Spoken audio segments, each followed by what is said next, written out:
回は5速マニュアル走行不能。クラッチペダルを踏みます。1速に入りません。一度2速に入れてからだと1速に入りました。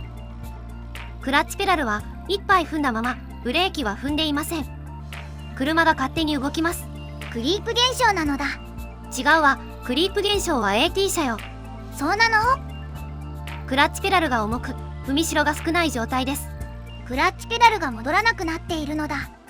どういうこと？このまま放置すると走行不能になります。そうなの？クラッチオイル点検します。プラスチックの浮きが入っています。クラッチオイル量は適正です。クラッチオイルを交換してから300キロしか走っていません。リザーバータンクのクラッチオイルを抜き取ります。黒く濁っています。トラブルの原因はクラッチマスターの内部にありそうです。クラッチマスターとクラッチパイプの接続を外します。10ミリのスパナ、サイズは合っていますが使用できません。ネジとスパナが壊れます。ブレーキパイプフレアナットレンチ使います。がっちりぴったりフィットします。クラッチパイプ緩みました。マスターとの接続を外します。クラッチオイルが出てきます。塗装面に付着しないよう注意。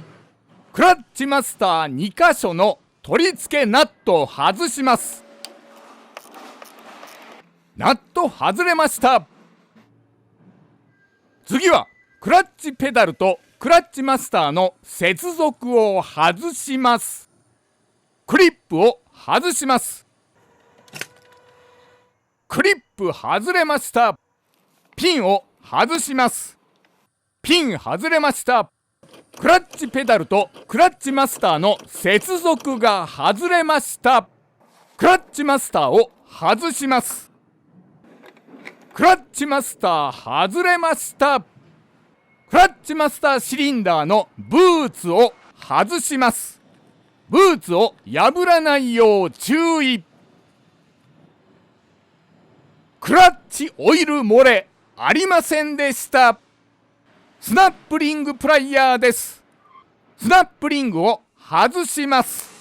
クラッチマスターシリンダーピストンが出てきました。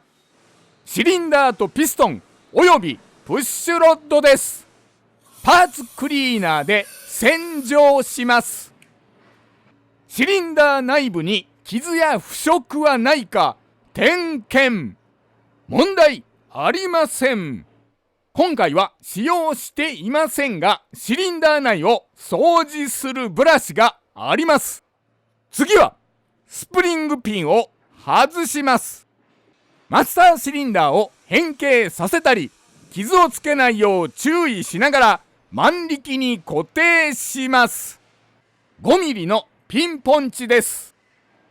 ピンポンチをハンマーで軽く叩きます。もう少しでスプリングピンが抜けます。スプリングピンを抜き取りリザーバータンクを外します。スプリングピンが抜けました。リザーバータンク外れました。クラッチリザーバーグロメット外します。クラッチマスターシリンダーキット。シリンダーキットに新品のグロメット付属しています。シリコングリスを薄く塗ります。グロメットをシリンダーに装着。リザーバータンクを取り付け。新品のスプリングピンはシリンダーキットに入っていません。スプリングピンをピンポンチとハンマーで装着します。リザーバータンク固定できました。取り外したクラッチマスターシリンダーピストンと新品を比較します。重要なのは油圧を保持するカップゴム。カップゴムが劣化してすり減っています。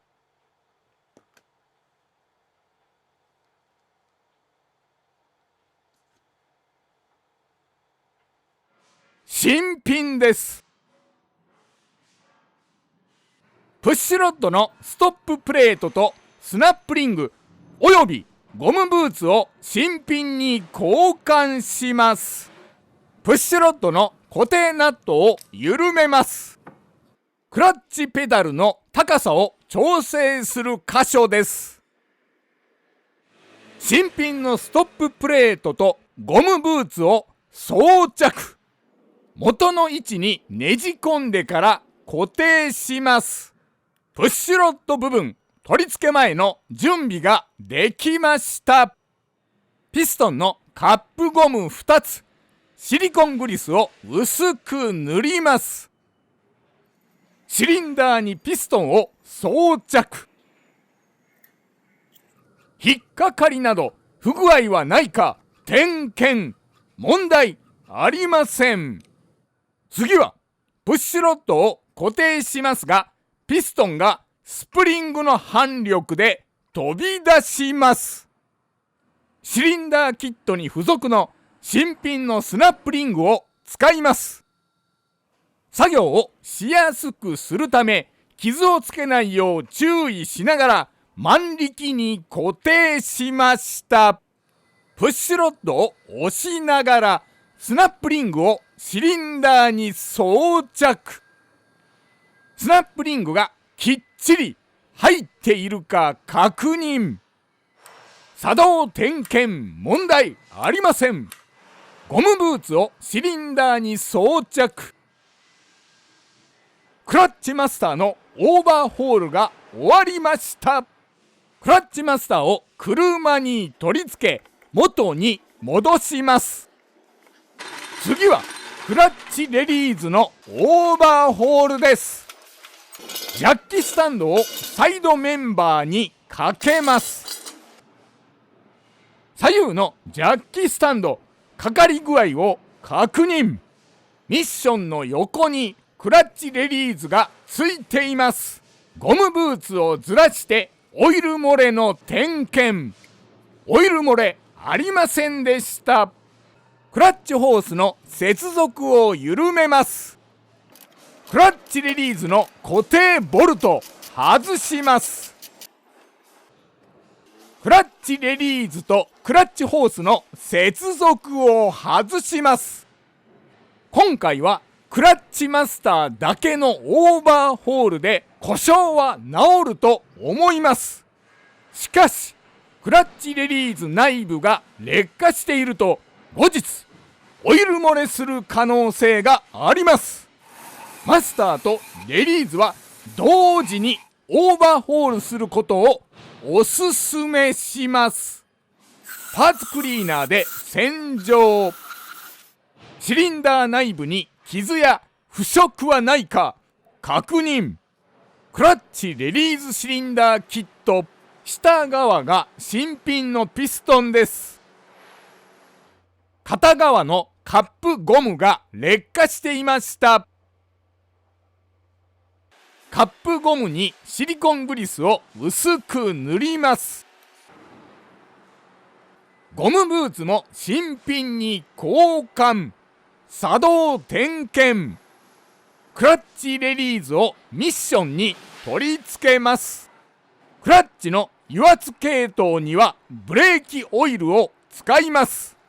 オイルをこぼさないよう注意しながらリザーバータンクを満タンにします。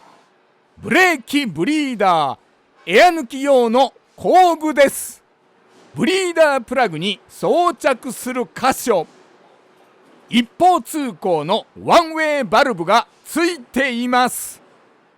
メガネレンチを装着してからブリーダープラグにホースを差し込み緩めます。